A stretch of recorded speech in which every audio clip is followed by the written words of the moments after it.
let's face it, you go anywhere online and you're going to hear, eat this, don't eat that. And then somebody else is saying the complete opposite. And it can really become exceptionally confusing, frustrating, and then, of course, overwhelming when there's so many different so-called in-the-know people contradicting one another's reports on what we should or should not be eating.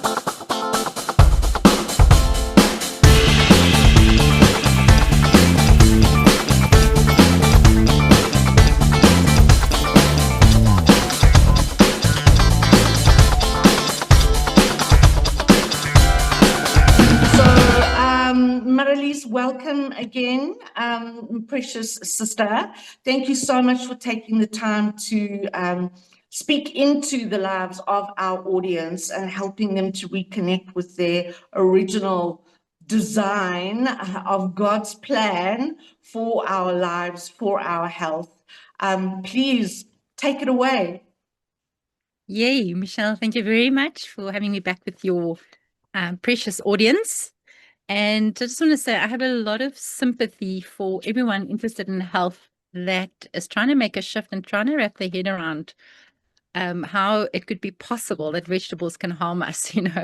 It took me a long time to wrap my head around that, and it is a lot. So hopefully, little by little, when we cover the whys and the mechanisms, you can start considering, which kind of diet might help you get rid of inflammation and a whole lot of issues that we'll talk about today. Awesome stuff. Okay, so the first thing I want to just get more into today is the matter of oxalates and other plant anti-nutrients.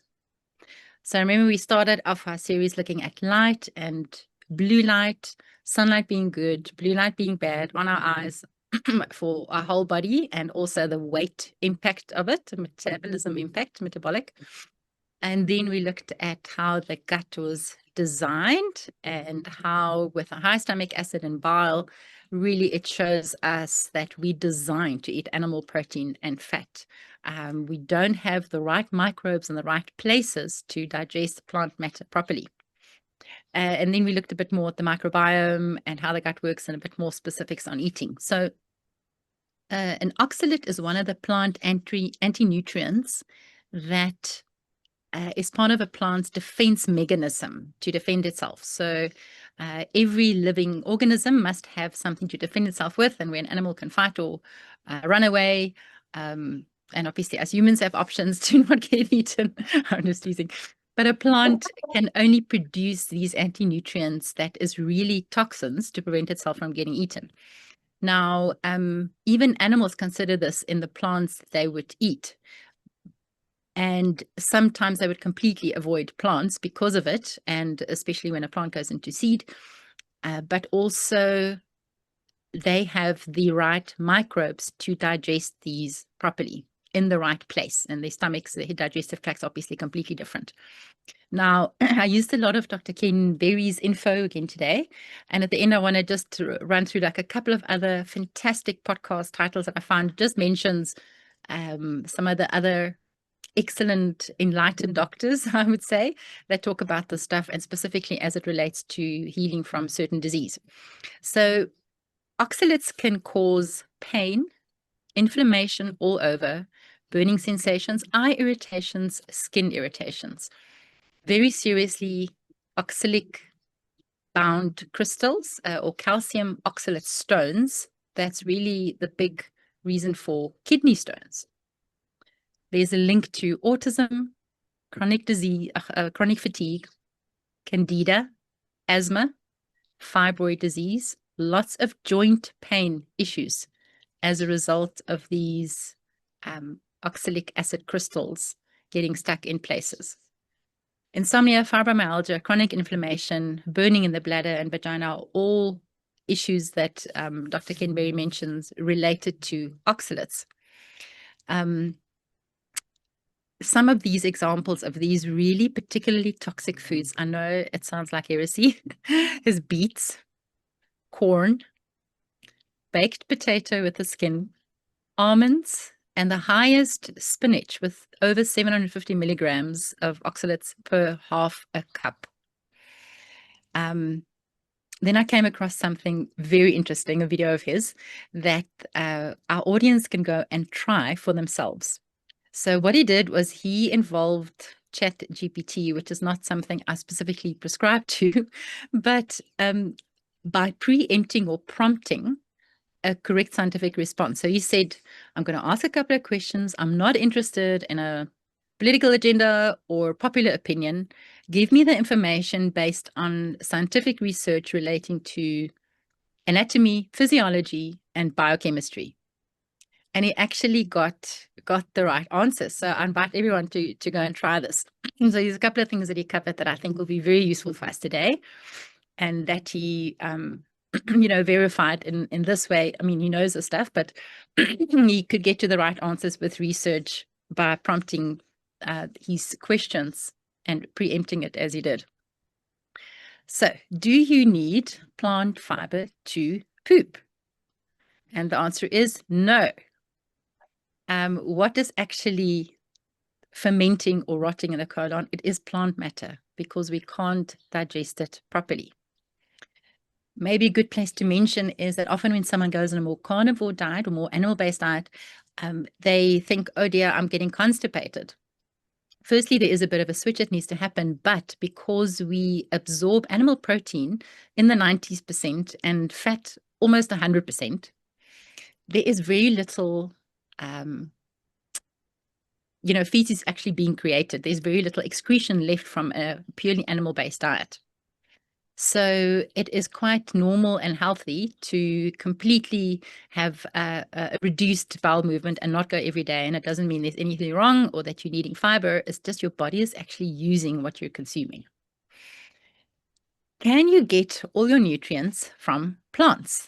And unfortunately, the answer is a very definite no. Some specific examples are collagen, creatine, vitamin B12, a really big one, iron, retinol. Now, retinol is real vitamin A. Do any plants contain vitamin A? And it is a very clear no. What plants contain, like carrots, they contain beta-carotene, and that needs to be converted by humans to retinol. Dr. Berry says this is a very poor conversion rate, and it's typically only 15 or 17%, and even that is high for compared to a lot of other individuals. Bodybuilders that try and go vegan or vegetarian have to take other amino acid supplements because their bodies cannot build muscle and strong bones and joints without these amino acids that they can actually get from meat. Lysine, methionine, carnitine, and collagen. We spoke about that extensively in our second recording, that collagen is involved as a building block and an essential part of every cell membrane. You need it as a building block. And remember, we said osteoporosis is not a calcium issue, but a collagen issue. And this is one of the severe deficiencies that someone can run into when they're not eating animal meat. Okay, where do our omega-3s come from? I also thought at one stage, like a walnut could typically be a good source of omega-3s, but no, walnuts are high in ALA, alpha lipoic acid, but it's not the right form of DHA and EPA that we need. That's actually the components of omega-3s that we need. Again, it needs to be converted, and we are not good converters of that. Is iron from spinach as good as that in red meat? And unfortunately, not at all. The type of iron in spinach is a non-heme iron. That is typically the form of iron in plants. It's not nearly as well absorbed or usable as the iron in red meat. And also the plant anti-nutrients like phytates, oxalates, lectins actually bind to this non-heme iron and further prevent the absorption from iron and other related minerals and so on, which we'll get into some more later. Is a plant-based diet good for hormones? Unfortunately, really not. It's verifiably true that a diet rich in red meat and animal fats provide you or help boost healthy hormone levels. A very common misconception is the issue of pH or alkalinity. How often have you heard that you need to eat more plant foods that will make your body more alkaline, that will help you fight disease? Unfortunately, this is absolutely untrue. The body's mechanism of controlling pH is so tight. The intercellular, intracellular, extracellular, that balance with all the minerals and the water that is involved in the alkalinity, you cannot actually make your body more alkaline by eating plants or more acidic by eating meat. There's only one part in the body that will become more acidic with a high animal-based diet, and that is your urine. You cannot actually change your tissue or your blood pH levels by what you eat. Can red meat cause inflammation? This is physiologically impossible and has never been proven and cannot be proven. Meat is actually our most non-inflammatory food, and the best thing to eat when you're trying to do gut healing, considering what we've spoken about before, the gut lining and what could get through the gut lining when it's poorly digested and cause allergic reactions and a whole host of issues. Very tricky one here, and sure, I don't want to be really stepping on toes, and please, no one should see it as any criticism or judgment. This is purely, I'm hoping that it will help everyone in making better decisions on what they eat and the impact that it has on mental health. So the question he asked ChatGPT is, will my mental health be better on a plant-based or vegetarian diet?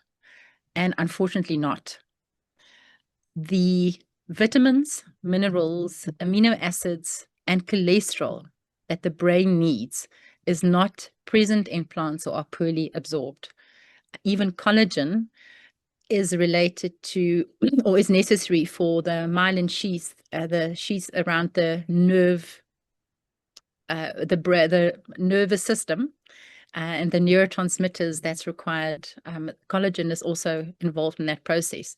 Plus cholesterol. The brain needs a lot of fat, and the fats in plants aren't, unfortunately, in the right form or are not well converted or well absorbed. Do I live longer on a plant-based diet? And there's absolutely no scientific evidence for that. I also once believed in the blue zones and that whole investigation in different blue zones all over the world, but I've since realized that that project might have been sincere, but had so many other factors involved that one could not conclude that you'd live to be a centenarian when you eat a lot of plant matter. Something else really interesting I think our audience will enjoy is the matter of superfoods. Dr. Ken Berry explains where the term superfood started being used was in the early 1900s. The United Fruit Company, importing bananas into the USA, promoted it by paying doctors and medical organizations, saying how nutritious it was as a marketing strategy. I said, but actually bananas are really just a sack of sugar with very little nutritional benefits. Sorry, guys. His definition of a superfood, what should a superfood really be? A food that is nutrient dense, ancestrally appropriate, rich in amino acids, fatty acids, vitamins, and minerals in a bioavailable form, and that should be anti-inflammatory or non-inflammatory to us. So first, a couple of false superfoods. Oof, I feel the toes I'm stepping on here. Whole grains. Apart from a very big group in the population that is highly sensitive to gluten, there's also just the harm and the toxicity that comes from any whole grain. So to say that is something that we need or the superfood is unfortunately very inaccurate. Secondly, dark chocolate.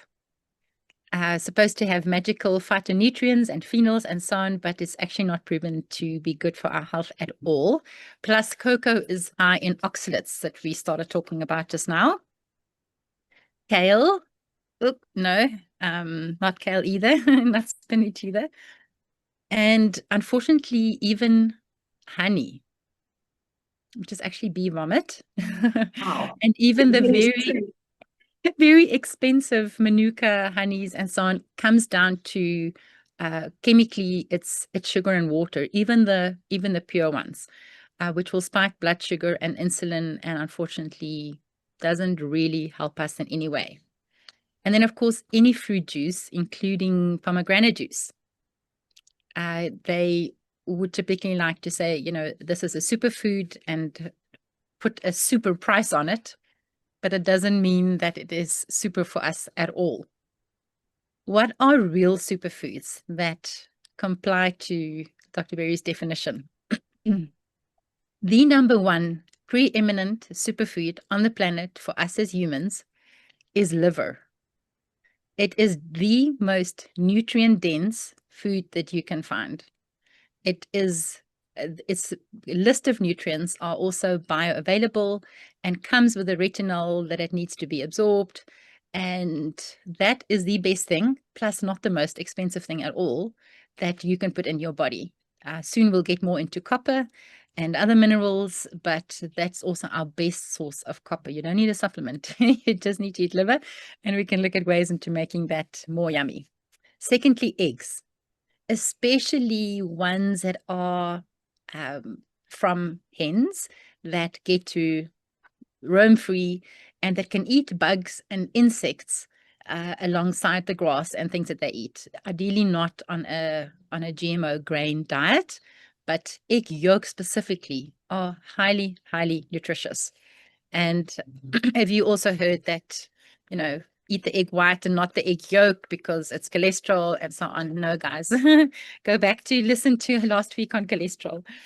Then sardines, anchovies, including the skin and bones. So these little fish, he says you could probably be locked up in a barn and live on that for a decade without any nutritional deficiencies. I would just come and say, no, you need sunlight. But other than that, nutritionally speaking, that should completely cover your bases. And then the fish roe, caviar, mussels, oysters, clams, all those are highly, highly nutritious. Then something else while we're stepping on toes, but excuse me, things that is part of the typical conventional paradigm that you should eat low fat when you have the risk of or a pre kind of fatty liver or fatty liver condition. And really, again, here you can go deep into the science and the mechanisms, but insulin resistance, hypertension, being overweight, likely that person with these conditions have a fatty liver. And it can even cause heart disease because the heart cannot pump the blood through the liver. But this is completely reversible. And no liver cleanse, unfortunately, can fix a fatty liver. It needs to be left alone to heal mostly. Stop damaging it with a high sugar diet. It's really, it comes back to carbohydrates and sugar. And remember, a grain like wheat converts, raises your blood sugar and insulin more than sugar cane. These, you know, it's a variety of forms of sugar. And unfortunately, one of the culprits here can even be fructose in fruit. And that is one of the reasons I try and mostly steer away from fruit. You know, it's a great survival food. And if you come across it in a wild situation, you need to survive and you know it's something safe to eat, by all means. But as a daily thing, it was an absolute treat. And as a daily thing, that unfortunately is not helping us and can even, like fructose is a real baddie in terms of fatty liver disease. So again, one of the main, again, the culprit here is plant matter and specifically grains and sugars, plus fruit, unfortunately. Sorry for the bad news. Okay. really what I think is important, unfortunately, the food pyramid in the Western world that dietitians get taught and that we get taught, like this base of carbohydrates, grains, and then, you know, some proteins, and then this and some vegetables, and then this tiny little bit of fat that you allow at the bottom is unfortunately 100% upside down, completely upside down. So it is a lot to wrap one's head around when the information is new. Then I thought we can maybe talk a little bit about dairy. That is something that can be a gray area in carnivore. Now, it does contain nutrients that can be very useful, like C15, which is also part of a cell membrane building block and so on. But really, our design is we need our own species milk when we growing up, when we're little. Other than that, dairy isn't really a nutritional requirement. Like, you can get those nutrients from red meat and fat. So obviously, I'm sure our audience all knows that pasteurization doesn't really help. It renders the milk completely benefitless, if we can call it that. So pasteurization will kill anything that could have been good in the milk. And among other things, the lactose, the enzyme that's required to digest the lactase. Lactase is the enzyme required to digest lactose, the milk sugar. And pasteurization destroys that as well. So someone that's lactose intolerant, it could possibly be only as a result of the pasteurization. And if they're fine with milk otherwise, it could be an idea to try raw milk. Now, initially, raw milk could even give someone a bit of a reaction because there's just a lot of good bacteria and good stuff in there that our bodies aren't used to. But Dr. Berry explains that the worst kind of dairy you can expose your body to is the fat-free or low-fat, the processes it goes through, and the resultant high level of sugar in it without the fat is just all around bad. The protein in milk is most common. There's over 100, but there's most commonly casein and whey. And it is quite common to have an inflammatory reaction, because if it's digested without being acted on by microbes. So in the more concentrated or processed form, that is very common to get a reaction from it. What could be a better option is some cheeses, yogurt, and kefir. They have been acted on by microbes that have consumed the sugar, so they're less inflammatory. He obviously also looks at all of this from the perspective, the macronutrients, protein, sugar or carbs, and fat, and the ones with the highest fat are typically better. So it will be better for our blood sugar, and there's less stuff that you can react to there. Butter, I thought, is like almost 100% fat, but and even Dr. McBride talks about eating like just a whole starfy, a whole batch of butter with every meal.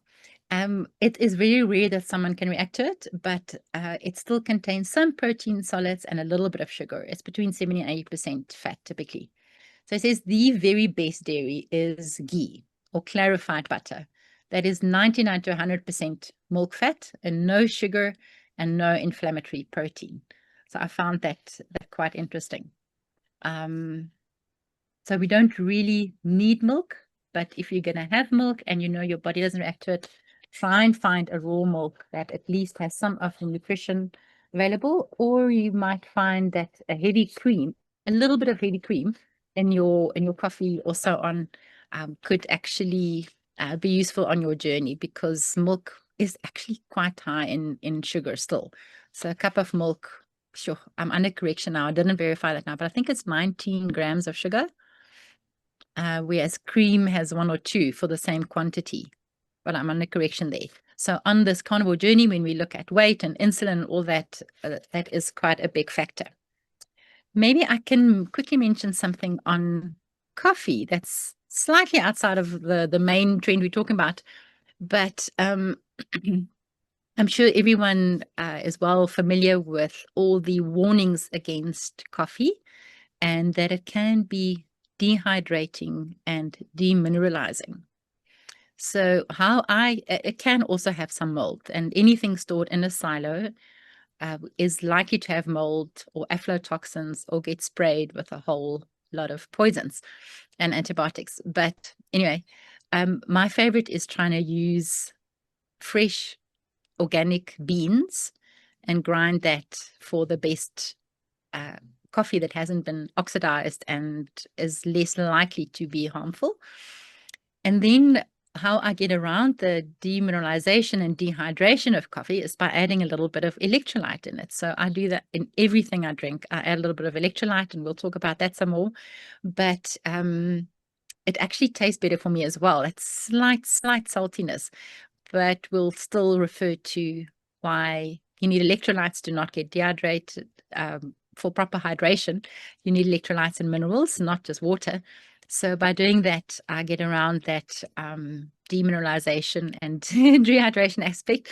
So that is what I tell myself. I don't have a lot, but that makes it kind of the best form and least harmful form if you are a coffee lover. And I think in South Africa, we are, it's really a culture of premium coffee is a really amazing thing. We all will drive and pay quite a bit for a very good cup of coffee. Good. Let's just see if we covered most of the things. So lastly, before I just looked at or prompt some other very interesting podcast note that our audience can listen to, is just seed oils and margarine. I found a talk by Dr. Max Gullain. He's also a Jack Kruse follower. And issues with seed oils, apart from what we considered that our body can't properly use it, it is in such an unnatural form of even that plant that it is a high concentration of something that we are typically highly reactive to. And the process it goes through to do that, typically heating and so on, is a problem. The form of that fat that's in there is so harmful and inflammatory to us. Dr. Glang also makes the point of as from Dr. Jack Kruse, that there's a component that comes into play with our conversion into melanin from sunlight, and how consuming seed oils can make us more likely to burn and not get the benefit from sunlight. So now you can imagine a typical South African holiday where you're on the beach and you wear your sunglasses. Is going to make you more likely to burn, and you consume any takeaway, because unfortunately anything baked, anything processed, anything fried in a fast food type scenario is going to have seed oils because it's so cheap. I mean, some of it was just waste products that they decide to market as something usable.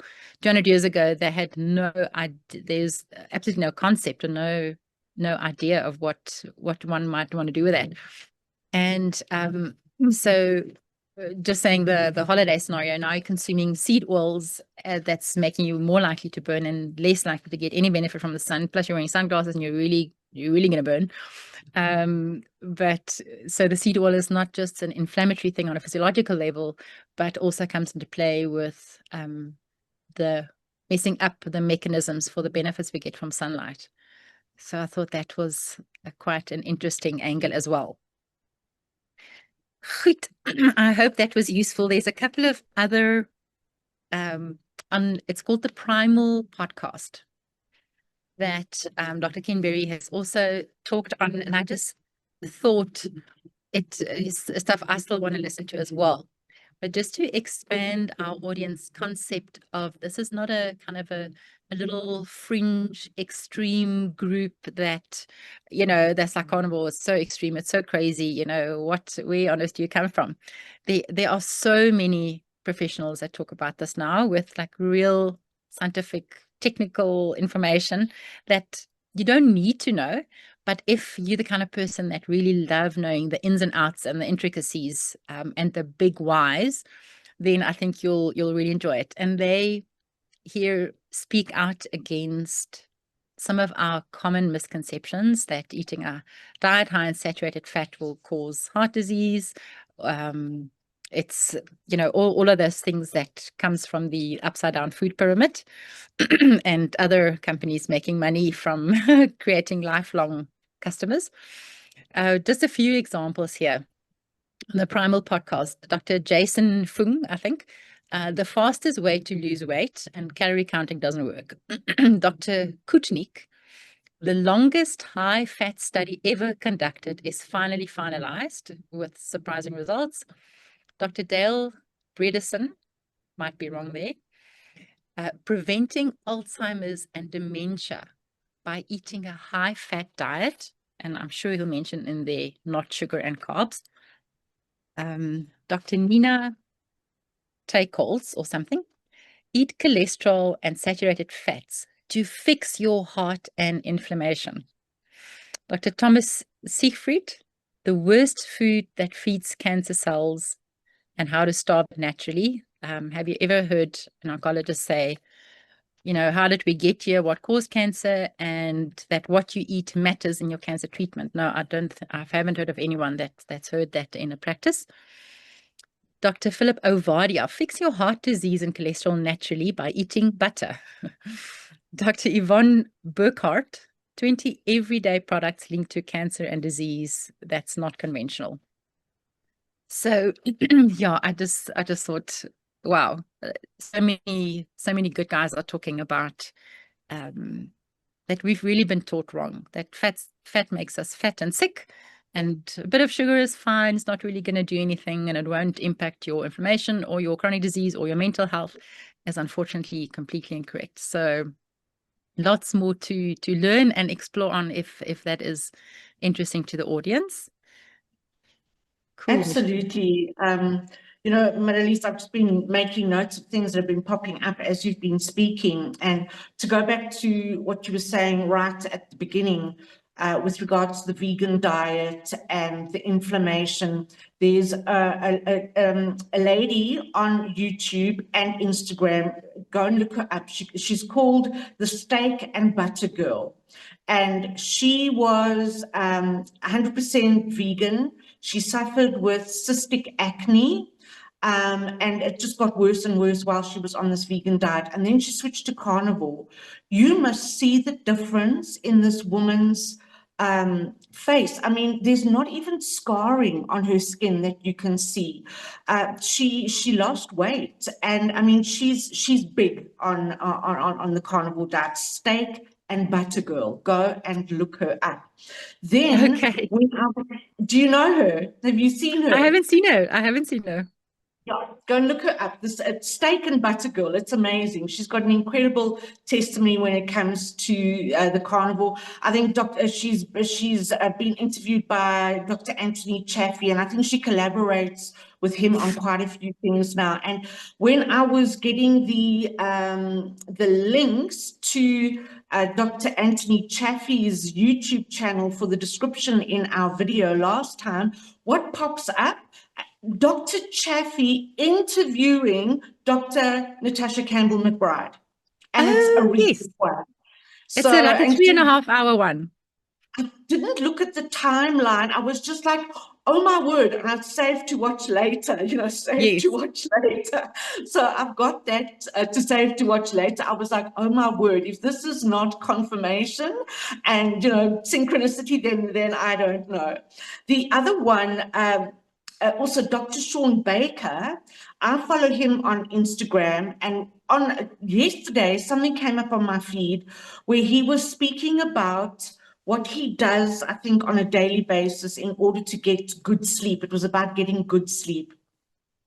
Marlies, I kid you not. What does he start his day with? Sunlight exposure, morning sun. So he goes for a walk in the morning sun, and then he goes and does his exercise, and then he eats, his carnivore breakfast and so on. And I was like, this is amazing. okay, maybe the algorithms are picking up what we're talking about and pushing it out onto my feeds, who knows? But anyway, it's just more and more confirmation that this is, in actual fact, the way to go. And the other big thing was, kids in general reject veggies when they're small. I mean, they don't want it.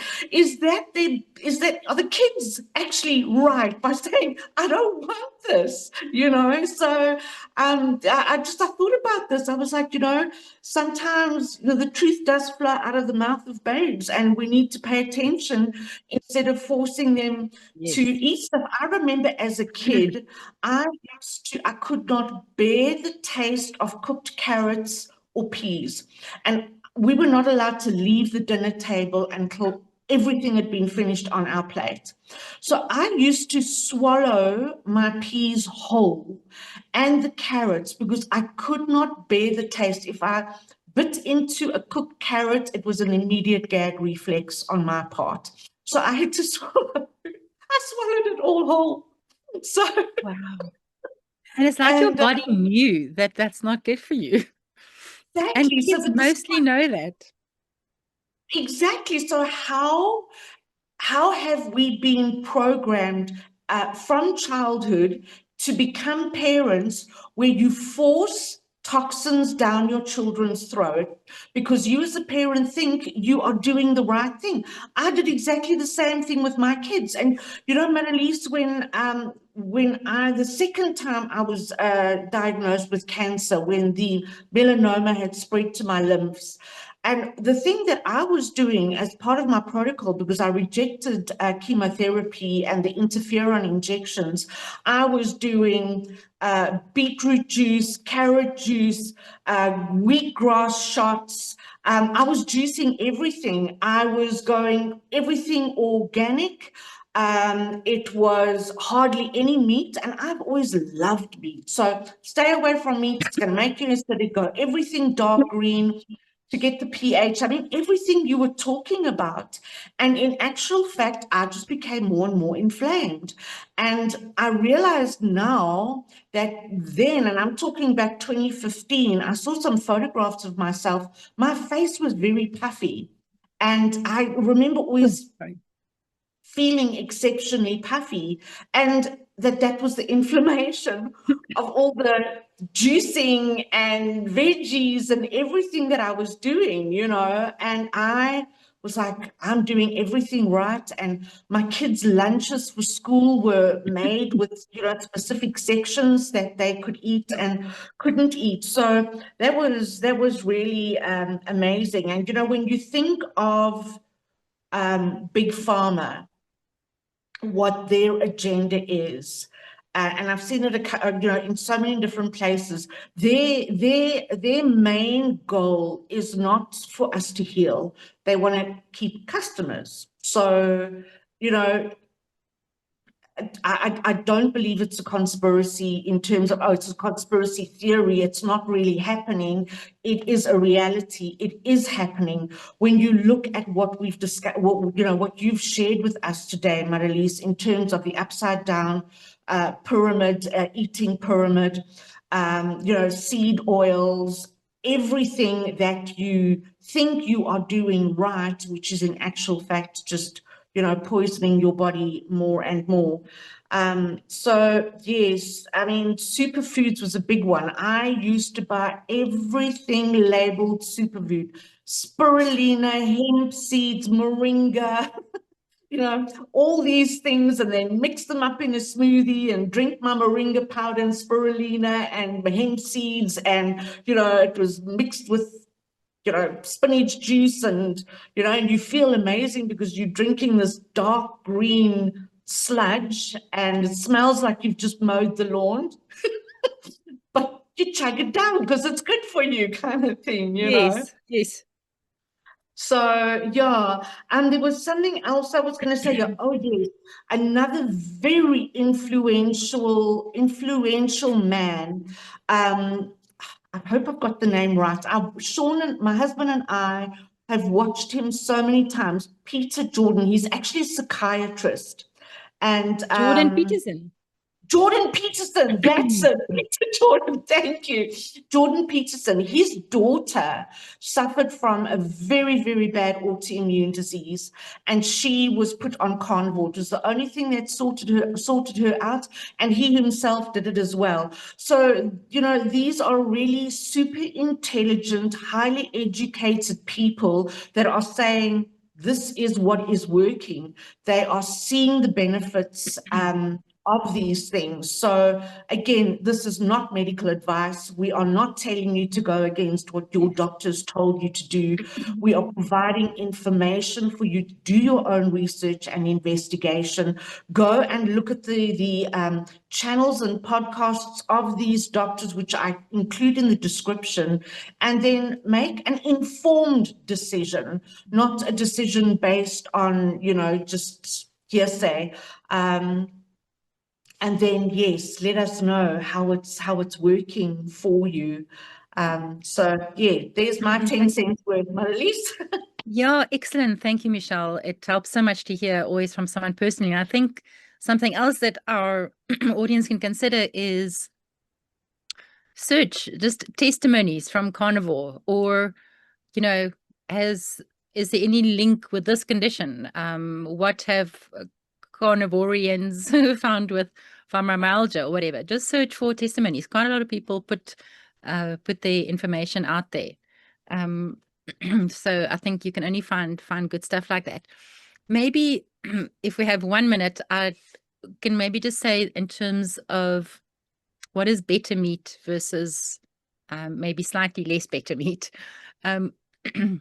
We've said before that a variety of meat gives you the most nutrition, and a variety of meat cuts will help provide the collagen and hyaluronic acid and the good fats and parts that we don't even always typically eat. I do sometimes caution a bit against chicken and pork. Inherently, if they're on a farm being regeneratively farmed, they're great. But in the industrial farming process, pigs get fed a whole lot of rubbish because they will eat anything, literally anything. I've been to a regenerative pig farm about an hour away, kind of Hackport side or so on, and they do things right. And there I saw, oh, this is the difference.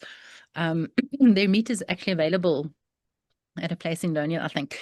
And then chickens, it is not natural, obviously, for a chicken to mature in 5 weeks. That will not happen in nature. The real grass-fed or free natural chickens take a lot longer. They are tougher. They're not going to be as fat. And the stuff that chickens get fed to make them fat, and the hormones obviously involved. Also, chickens and pigs are monogastric animals. So a cow has these multiple stomachs and this very long digestive tract with all these microbes that can help process toxins and digest properly, whereas a pig and a chicken only has a single stomach, and there's less opportunity to filter. So in all scenarios, a real healthy farm, regenerative farm, grass-fed scenario will be superior. It has more nutrition and less toxicity. In all scenarios, it will be superior. But I do want to say, if that is not an option for you, don't worry.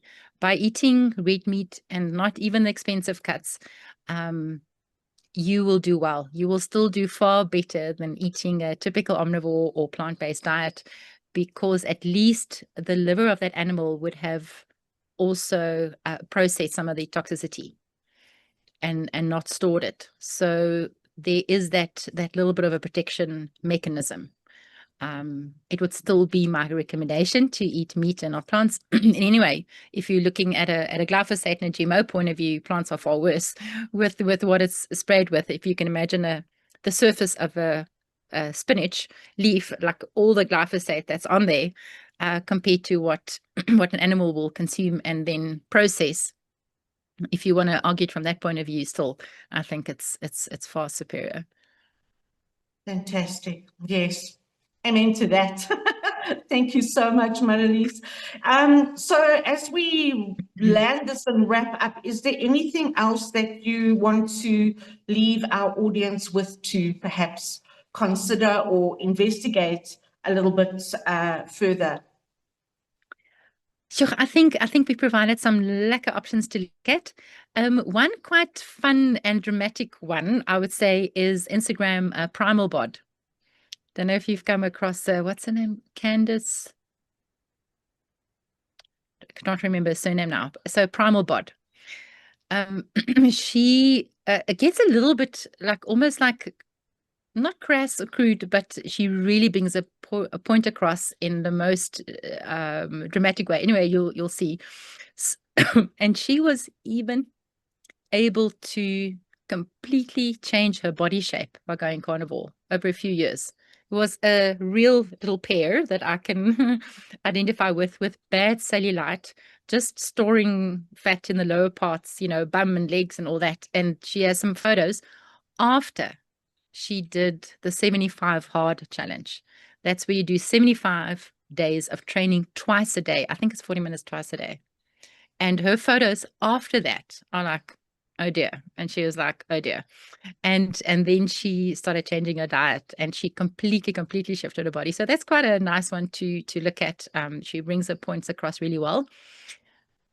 I think she learned a lot of what she learned also from Dr. Jack Cruz, which, as the audience will know, talks about light and sunlight. So she is big on insulin and how we need to manage our insulin to really achieve weight and health goals. What she doesn't talk about publicly, I think you have to sign up on and do her quite expensive consults for it, is talking about the insulin that's affected by light. Because if you look at insulin, you need to consider that as well. So maybe that's quite a fun one to explore for our audience as we say goodbye today. Awesome. Thank you so much, Marlies. And I'm going to look up Primal Bod and Primal Podcasts and get those exact details or Instagram handles for you and include it in the description below. So take the time to look at the description. I'm including all the resources that Marlies speaks about with wherever I can, website addresses or YouTube channels and things like this, because it's really going to bless you. And just think of it, you know, as we close up, what did they eat mostly in the Bible? That was meat. And like I said to Sean, you know, in South Africa, we have what is called overseas a barbecue. We have braai vlees. And I said to Sean, God really enjoyed a lekker braai vlees because he just loved the aroma of meat cooking. You know, it was like, God loved the braai. So think of it, if God loves the aroma of cooking meat, and it was mainly meat. And the other thing I wanted to say quickly as we close, which I thought about when you spoke about, I think you said it was something to do with vegetables, and it was 21 days. I think someone you would, it was, you don't go more than 21 days or something with these vegetables. And I immediately thought Daniel, the Daniel fast was 21 days.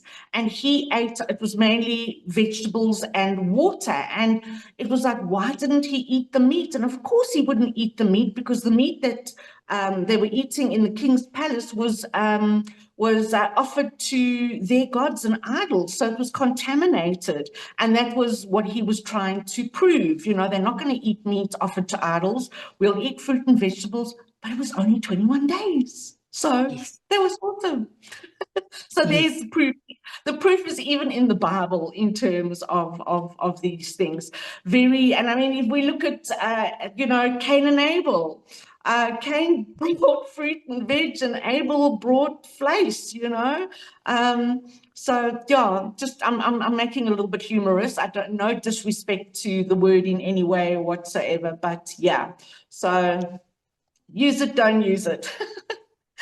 So thank you so much, Marlies, and thank you to all of our audience who are listening, watching. Again, may I ask you, please help us along by getting the word out, just by liking the video. If you're enjoying the series, subscribe to the channel so you're notified of when we upload new videos to the series, and then share it with people who you know will really benefit from what we are speaking about.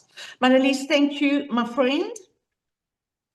Until next time, yes, God bless and go well. Thank you so much, everyone.